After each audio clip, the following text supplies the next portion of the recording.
Kani kediga Batisi TV, mat pidang pek yaki kubur baman kasni, belawan rasha pida ka Orange Nissan Loom Sopo near Fire Brigade Shillong, ringkat bat ka eco-friendly enterprise, ki plakot nagbenta ki jingdon kam hakasong, bat kara karong.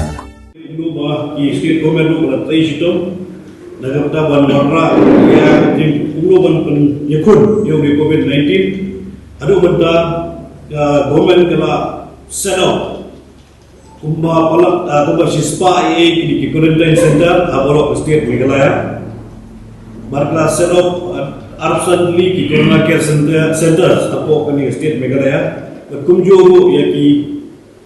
hotels bagi state bagi guest houses. Ba Haduh kai kunyo li bagbandaru nangla agar requisition na pada jinon kam menakui kepor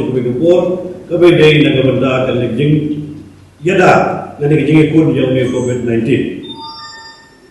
Umalo mentah bilatit bangi dan tentang Haduh mentah ke Meghalaya dan tentang penyot li ki positive case ke bangi wei na kelamo bat khat ar gelajam bat mentah khat sau Ngut bidang dong ke positive case tiada pering jong gini ki khat sau Ngut nyo gede ngi na po kasih zungi dan nyo gede nang tai na po Garo Hills. Haduh mentah kumba na batai itu ki bon pai nasa bar jong state Haduh mentah ko gari Meghalaya ke jungi Haduh mentah ko seteri ke jum kilo khanwe hajar praspa propomut bedang sa aku lu san riwaja bedang sa sebar bedang la manual fai pat hadin man gasi bedang la bedang yang fai der site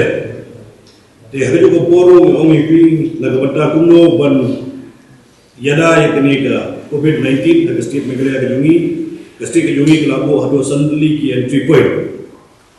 kita gelong ke way buat triki gila ke baar ke bernihat balai bajing doba ke besar bertasyara ke way ke mer jumlah kini baaro Kiba entry point di benyada di breu di barung di bami berkumdu ban tem yang di COVID-19 Tek semua kepilatif Haduh mentah ke testing ke bangi ngadep le kalau Haduh nyojar aspa katla Haduh mentah kesini